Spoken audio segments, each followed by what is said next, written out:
Keep watching The Politics every Friday, 12 p.m. Eastern Time on New York Parrot TV, the voice for humanity. Welcome to Talking Politics. My name is Robert Press. As you can see by my press card, I'm a reporter for the Bronx Post and Parkchester Times. Both, like this show, are part of Muslim Media Corporation. I also contribute to the Co-op City News, have a blog at www.100%.blogspot.com, along with Facebook pages 100% and What Is Going On in Your Community Board. The views expressed on this show are those of the host, any guest, or anyone who is commenting at the bottom of the screen, and not necessarily those of Muslim Media Corporation. Let's go to the wet weather report today. Friday here today, rain will be on and off, and it should get a little more heavy around 4 p.m. going into Saturday morning.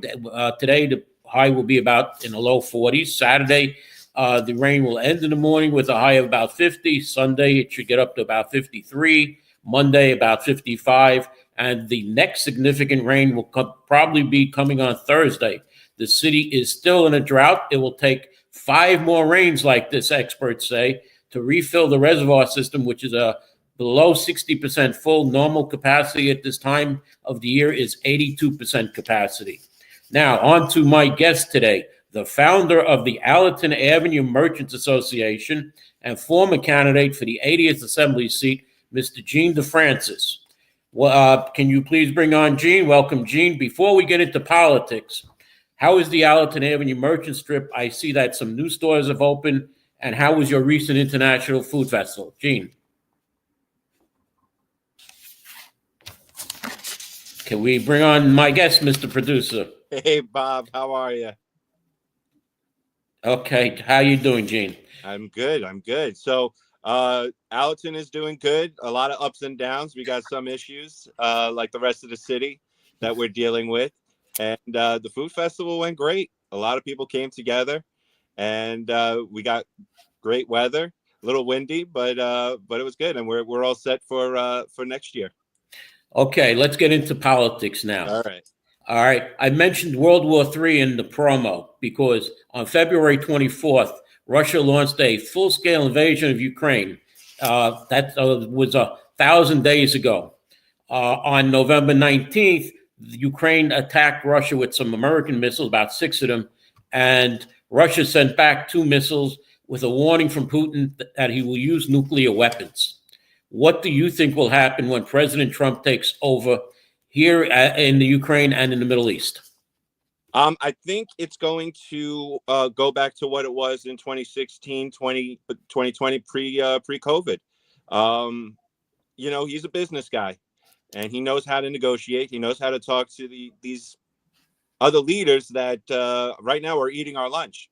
I don't like it. I don't think the war in Ukraine would have happened if Trump was in office another 4 years. I don't think the war in the Middle East would have happened.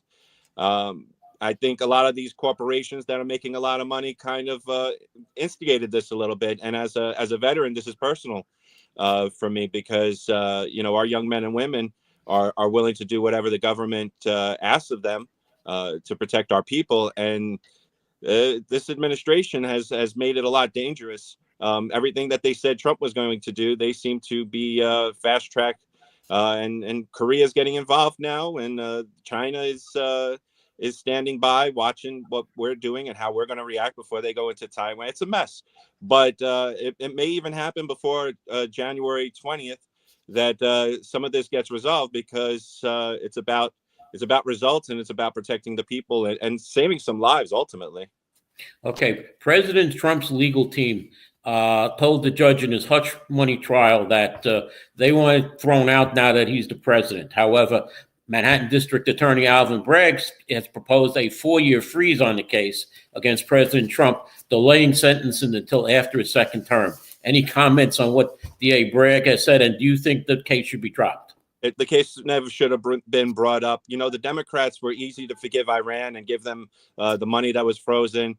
They were forgiving terrorists and releasing them from Guantanamo, and they bailed out the rioters that were burning down Main Street. But you got President Trump, the 34 felonies for writing a legal expense to file an NDA. It's unheard of. It's unprecedented. The governor, I believe, or was it Letitia James, came out and consoled her supporters, saying, "Don't worry, charges like these won't be brought on you ever. It's just Trump." She literally said that, and that's on the record. So it's appalling that it came so far. I like the tone and the direction the president-elect and former president is taking now, willing to work with some Democrats because that's for the greater of the cause and the greater of the people in this country. But there are some of these DAs that we know were acted in a corrupted manner. It wasn't for the best of the people. It was best for their donors and their party. So it's really appalling that it even came to that. He never should have been brought up on those charges. Well, the U.S. Attorney Damian Williams here in Manhattan has told people that he's going to resign before Trump takes office. But what we see now is some of Trump's appointees or people he wants appointed, there are people going after them, like former Congressman Matt Gaetz, who has withdrawn from his consideration to be U.S. Attorney General. And Trump now has nominated Florida Attorney General, or former Florida Attorney General Pam Bondi to replace him. And we see Linda McMahon, and I know you're a wrestling fan as well as a Yankee fan, as we can see. She's been nominated to be Education Secretary, and people are now looking into her past at the WWE. Any comments about these, investigations? I love Broadway shows too. WWE is a show. Anything that they're trying to bring on Linda McMahon for what she did, entertaining millions of people around the world, is kind of it's kind of beneath the Democrat Party. I hope they stop referring to her appointment to the Department of Education. When Carter initiated the Department of Education, I want to believe he meant well, but it didn't work. And it just turned into a form of indoctrination for these kids, and the education system just kind of spiraled in the wrong directions. We gotta teach these kids how to think, not what to think. And a lot of our kids, especially here in the Bronx, aren't coming out with an appropriate reading level. So I kind of agree with, let's look into dismantling the Department of Education. Let's bring it back to the states, and I think that's where the president is going to take it, and with Linda's help.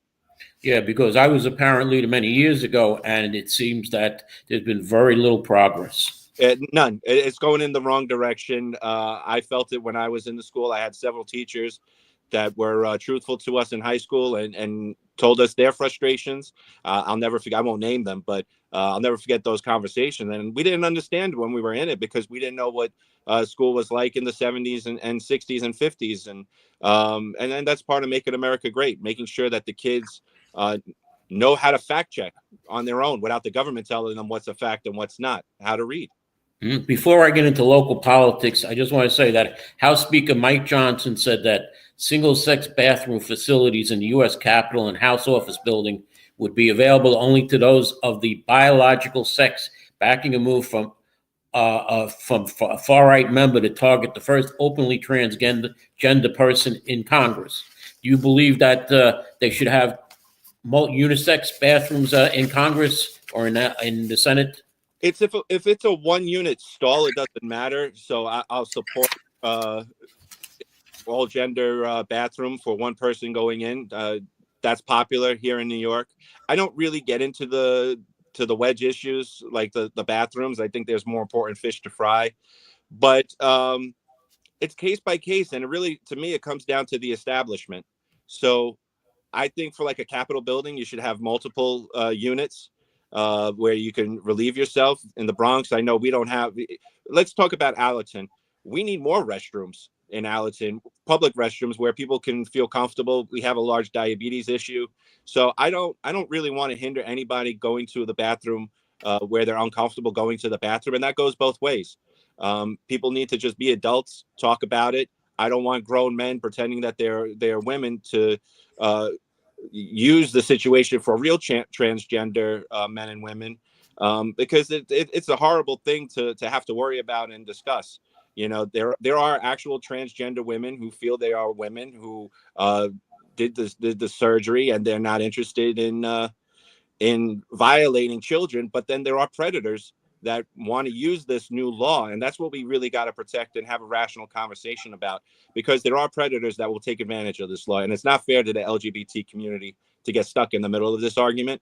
But we need to protect the kids. We need to protect the women, and even the men aren't susceptible to this. They have a comfort level too when they go to the restroom. So hopefully we can have a real adult conversation about bathrooms, and we can start talking about the more important issues. I see one of my posters, AJ has said certain things, but he brought up the NYPD, and there's a new commissioner, Jessica Tisch, who is a sanitation commissioner. Any opinions on the new police commissioner? I think they're scraping the bottom of the barrel, but I'm not very confident. I know she's experienced with NYPD. I know a lot of other individuals, that some of them that were commanders of the 4-9 precinct, that are a lot more qualified and can do the job. So I think it's a political hire.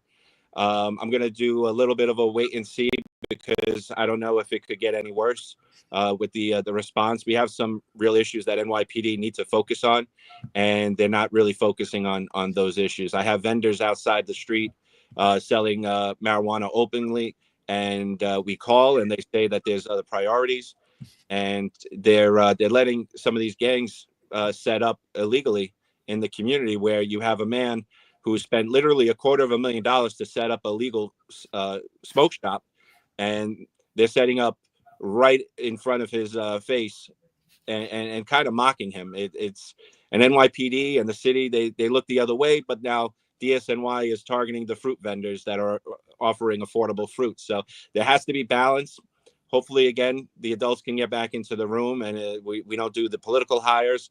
We just get the job done and let the communities dictate what's best for the communities. Okay, let's go into local politics, the 80th Assembly District race. Yeah. You've seen the results of the 80th Assembly District. Yeah. Democrats used to get almost over 90% years ago when they ran, because they had the control of the Bronx. And we saw with a new Republican councilwoman 2 years ago, and in the 80th Assembly District, John Sicaro Jr., the incumbent Democrat, received 59.87%, according to the New York State Board of Elections. Yeah. He didn't even receive 60%. Any opinion on that? Yeah, I know John personally. I think he's a good guy. I don't really think that it's a reflection on him, but just the party and the message that his party has been given to the community. They're in trouble. They have a trust issue with the voters, and the voters right now just are afraid to leave the relationship with the Democrat Party, because they're questioning the structure of the New York Republican Party. For a lot of time, for many years, the Republicans haven't really strongly competed, and I give a lot of credit to John Sereni, who ran a strong campaign and was the first one to spark interest in the Republican Party and go into the neighborhoods and say, hey, the Republican Party is here. And to the chairman, Mike Rendino, who supported a lot of candidates. It's really hard to find good candidates to run on the Republican line, because they feel like they don't have a chance. So I give a lot of credit to candidates that put their name on the ballot. It takes a lot of courage. I know what I went through running for the 80th Assembly. It was appalling and repulsive how some behaved, just because we had a different opinion. And then 8 years later, it turns out, hey, we were right. Government doesn't have a right to shut down your church, to shut down your business. They don't have a right to tell you how to raise your children. That's the parents' job. The children belong to the family, not the government. So it's again, it's not a reflection on John. The party went down the wrong path, and to the other candidates, the third party candidates and so on, it's all, and to the Republican candidate, it's a reflection on they voted for the Republican. They didn't vote for the candidate because the candidate didn't really run a campaign respectfully. He didn't knock on doors. He didn't send out any mailers, but he did a large showing. So it shows that it's really Democrat versus Republican, and the idea is nationwide that's reflecting. Depending on which position they were running for, there were blank votes, meaning people just skipped that position, anywhere from up to 10% or even 15%. Yeah. And for instance, in the 80th, 10.90% didn't even vote for that position. Now, AJ brought up about Christie Marmorato, the councilwoman in the 13th Council District. There is now 2 challengers that have filed to run against it. They're from the 82nd Assembly District. One is David Diaz from City Island, who is being put up by John Doyle, the district leader. And another one is, I forgot her name, unfortunately. I don't have it in front of me, but she's the vice chair of 32BJ, which spends millions of dollars giving out money to candidates and other PACs. In the 82nd Assembly District, in the 80th Assembly District, which is the other half of the 13th Council District, Fiona Reitz mentioned that she wants to run. There's talk that John Sicaro Jr. may run against Christie. Any opinion on how Christie's going to do and about these opponents before I go to my break? Well, you know, the Democrats have to put up a candidate that's without giving. I know the neighborhoods very well. I think any Democrat candidate in this era, especially after this past election and the results, would have a very hard time beating Christie. You know, Christie's not very loud and boisterous, and she walks the walk. You know, her actions speak louder than the words, and she's out in the community handling the quality of life issues that the residents want to be focused on, not the political wedge issues, not these debates that we have, you know, each other's throats and one another's hands. She's taking care of the really grassroots issues, the streets, the quality of life issues. We could go on and on about it. And she's out there and she's building inroads with a lot of moderates and crossing over to the Democrats without neglecting her values, which is, it goes a long way. When the candidates and the electeds have a problem when they say what they think people want to hear, and they get into a lot more trouble rather than getting into trouble for who you are and what you believe. You get through those storms because you believe in it and you can defend your convictions. So I'll let you go on a break and we can yeah. Well, no, I'm going to thank you for coming on because I have other news that I have to discuss. So thank you for coming on. Thank you, AJ. Yes, Marjorie was destroyed in that election by Christie. She beat her. And as a matter of fact, there's talk if John would win the council seat, that Marjorie Velazquez would go for the special election against John. So let me go to a break right now, and I'll come back with a little more information. Thank you.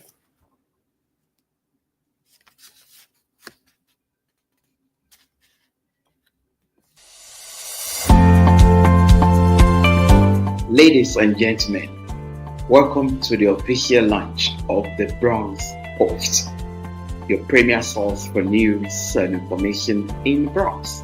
As the CEO of Muslim Media Corporation, it gives me great pleasure to introduce the Bronx Post, our latest endeavor dedicated to serving the vibrant and diverse community of the Bronx. Oftentimes, mainstream media portray this county in the most negative way possible, all because Bronx continued to be judged in the 70s and 80s when Bronx was burning.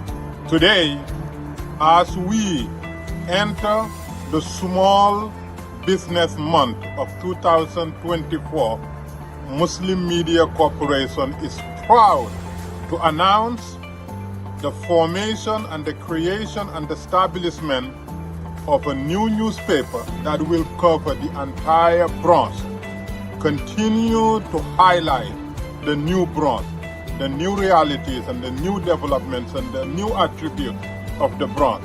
Some things that are not being covered by, again, our mainstream media. Bronx Post, the first county-wide newspaper to be published by Muslim Media Corporation that has already been publishing Parkchester Times. We aim to be a trusted source for information. We believe in the power of journalism to inform, inspire, and unite communities. With the Bronx Post, we seek to amplify the voice of Bronxites, celebrate the richness of our culture, and shed light on the issues that impact our lives. Changing Bronx deserves a changing narrative, and the Bronx Post, which will be launched in... Okay, welcome back. Let me go into Congressman Richie Torres. An Afro-Latino man from the Bronx has thoughts on Black and Latino men who voted for Donald Trump, including in his home borough. And he's making them known at a moment when other Democrats are reflecting on how Republicans came to win the White House as well as control of the Senate and the House. The Democratic House members contend that the county needs to move back towards the center. My argument is, he said, if we swing the pendulum too far to the left on issues like immigration and public safety, you're going to alienate the majority of Americans. You're going to elicit in a public reaction that will make the country more right-wing, Torres said. And Congressman Torres has joined with Congresswoman Alexandra Ocasio-Cortez to oppose Governor Hochul's plan to widen the Cross Bronx Expressway. In a letter to the government, the representatives wholeheartedly oppose the State Department of Transportation plan to build hulking highway-sized roads on either side of the Cross Bronx because the roads would expand the highway and will work against the current effort to scale back the impacts of the highway that it had on the South Bronx. As you know, the Reimagining the Cross Bronx project seeks to undo the generational economic and health impacts the Cross Bronx Expressway has had on the South Bronx. They both wrote to the Hochul, and the new connector road is a current proposal form undermines the very goals of the study. And as a matter of fact, I received this morning that there will be on Monday morning a coalition of local community groups with Representative Richie Torres and regional organization to formally launch their campaign to fight back against Governor Hochul's plan to widen the Cross Bronx Expressway and construct nearly a mile of new elevated highways. The Cross Bronx has dumped unwelcome noise, air, and water pollution onto the Bronx for decades. Then the Robert Moses era highway ripped apart working classes, communities of color, displacing thousands and landing a contributor to the borough's childhood asthma rate, which is one of the highest in the country. These harms must be lessened, not exacerbated. The No Cross Bronx Expansion Coalition is urging Governor Hochul and the New York State Department of Transportation to remove the so-called elevated connector highway from the project, improve the planning process before construction begins, and engage communities that will be impacted most by the construction and pollution before seeking design approvals. They want also to incorporate feedback provided through the Reimagine the Cross Bronx Expressway project into the planning of the full corridor. Now, this rally will take place from 10 a.m. to 11 a.m. on Monday, November 25th, 2024, at the northern entrance to Starlight Park near 177th Street and DeVoe Avenue in the Bronx, which is opposite the West Farms Bus Depot. Now, as far as Governor Kathy Hochul, this is a prime example of Richie Torres, and Richie Torres has been named as a possible contender in 2026 to Governor Kathy Hochul, among a few others. But he has raised his image, and Richie Torres is a well-known and very well-liked congressman. Governor Kathy Hochul's reversal on congestion pricing also renewed the entrenched opposition to the policy, which included, among incoming U.S. President, congressional Republicans, and even the Democratic governor of New Jersey, and could hurt her chances of re-election. The MTA had come up with their plans to increase the toll to $15 in 2031, which is a sharp increase from the $9 that Governor Kathy Hochul announced. According to the agency, in 2028 to $12, it will be raised, and then in 2031, it will go to the full price of $15. Congestion pricing was introduced. It worked in London for a few years, but it seems now that people are saying congestion is worse in London than before congestion pricing. And this is modeled after the London congestion pricing plan. As far as the temporary closure of illicit cannabis stores, a state Supreme Court judge issued a temporary restraining order last week, allowing the operators of 2 Manhattan hemp stores to remove illicit cannabis signs that had been placed on the storefronts by marijuana regulators following raids. That would be the sheriff's office. There was a homeless man who killed 3 people in Manhattan on Monday. Raymond Rivera is in custody. He is in Rikers he was charged with 3 unprovoked stabbings, The first attack happened just before 8:30 a.m. Monday in Chelsea, where a 36-year-old construction worker standing in front of a work site at West 19th Street between 9th and 10th Avenue was stabbed in the abdomen. The worker was taken to Bellevue Hospital, where he was pronounced dead. 2 hours later, a 68-year-old man was fishing along the East River at East 30th Street and was stabbed multiple times. This man also was pronounced dead at Bellevue Hospital.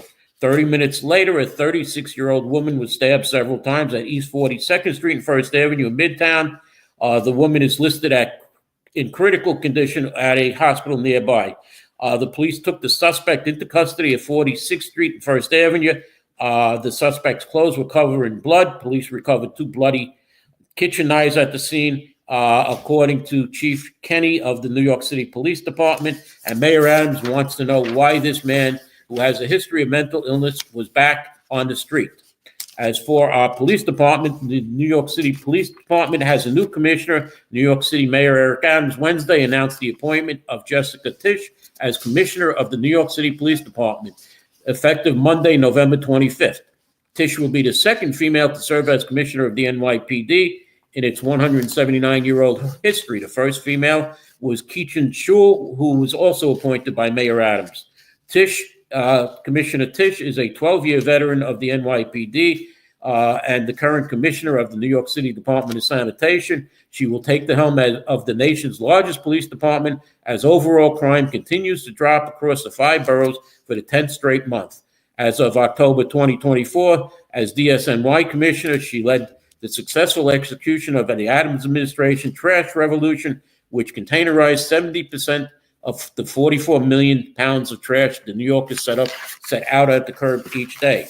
Now, if you remember, weeks ago I mentioned that former state senator and now citywide DCAS executive Jesse Hamilton steered a lease to an office tower at 14 Wall Street, whose owner was donated to the trust to set up lawyers representing the mayor and his original and the mayor's campaign.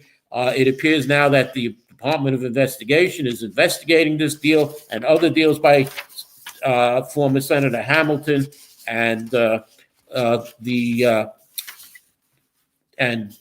her name? Diana Boutros of Cushman Wakefield, the real estate broker that was assigned to DCAS as their tenant representative. It appears that this is not the only case that Jesse Hamilton has done. They're looking at 2 other cases.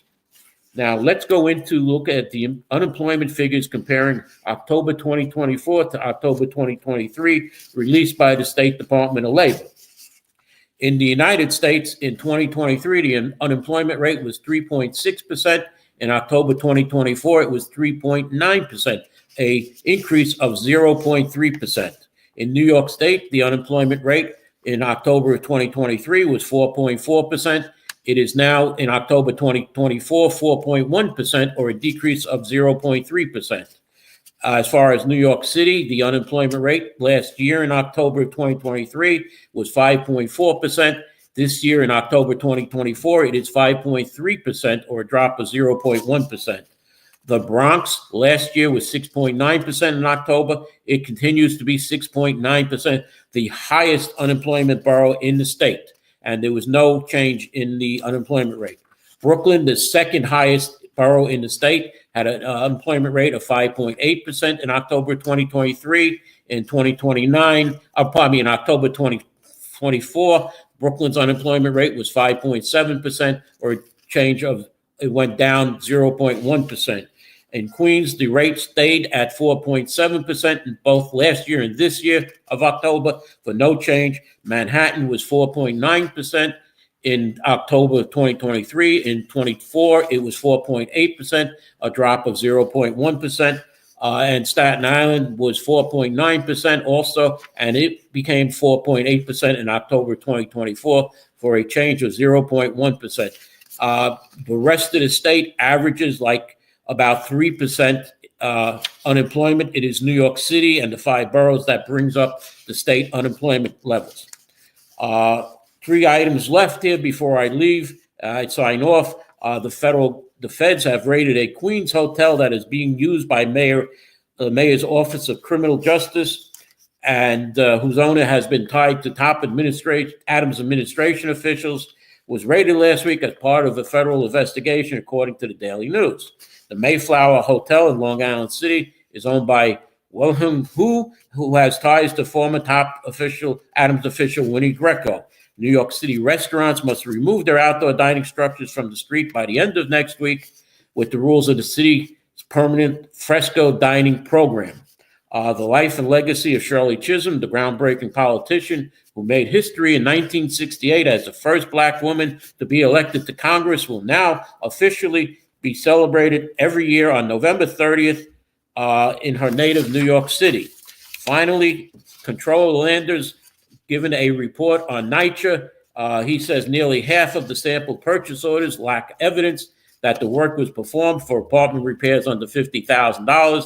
NYCHA does not formally evaluate vendors, and 93% of the time residents were not asked to rate the vendor.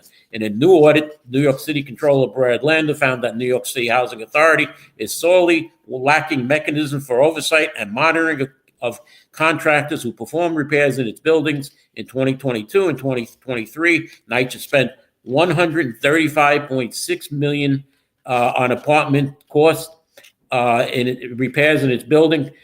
These were costs at less than $50,000, yet it does not evaluate the work of these vendors, and auditors found inadequate controls over payments. Nearly half of sample purchase orders lacked evidence that the contractor work was ever performed. Now, NYCHA does not evaluate this work by micro and small purchase vendors, which is under $50,000.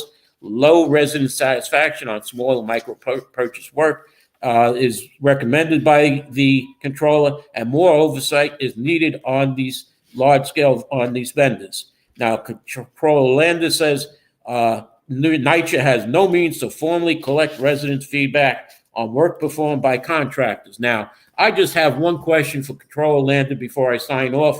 You've been in office now 3 years, and all of a sudden you notice that NYCHA is not working. You were also in the city council for 8 years. So that's 11 years that you've known that NYCHA hasn't worked. So all of a sudden now that you're running for mayor, you notice that NYCHA's not working. And yes, AJ, I want to say happy Thanksgiving to all. Thank you, Kevin, for happy Thanksgiving. And it's your 31st birthday. So happy birthday, AJ.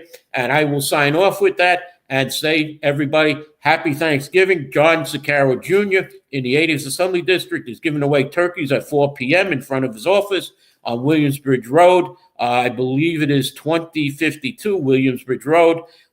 It is right next to a big hardware store. And he will have hundreds of turkeys to give out on a first-come, first-served basis. Also, other officials, the borough president will be giving out turkeys in Co-op City with the local elected officials up there, I believe, on Monday afternoon.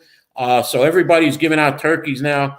The Pelham Parkway Neighborhood Association is giving out vouchers for turkeys. So they're probably going to be the smartest one, where you can get your turkey. And then even if you don't want it for Thanksgiving, you can leave it in your freezer and defrost it whenever you need it. So I'm going to say thank you for watching. And thank you, AJ. Thank you, Kevin, for commenting. Thank you, Gene, for coming on the show. And have a good and a happy Thanksgiving. And I'll see you next week. In a world where the quality of information available to poorer communities is doctored, tainted, and sometimes regressive, where the words fake news have come to mean other people's opinions, it is vital to rely on news platforms with journalists who have feet on the ground and can report the truth. New York Parrot, a New York-based national and global news outlet, is changing the narratives of media operations. We focus on the news that matters, like self-empowerment, entrepreneurship, finances, health, security, politics, and more. We strive to curb violence, racial and economic discrimination, and to promote peace and socio-economic development of multiculturally diverse world. As we give voice to the people, we also give your business a voice and make it heard. Get your products and services off the ground by advertising on our fast-growing platform. With so much of daily visits to New York Parrot, You can't afford to be invisible to prospective clients on the website they trust the most. Our posts reach millions of people across the New York State and around the world. Advertising on our new site will unlock an audience of thousands of potential customers on your doorstep. New York Parrot is born to prosperously speak tomorrow for the voiceless.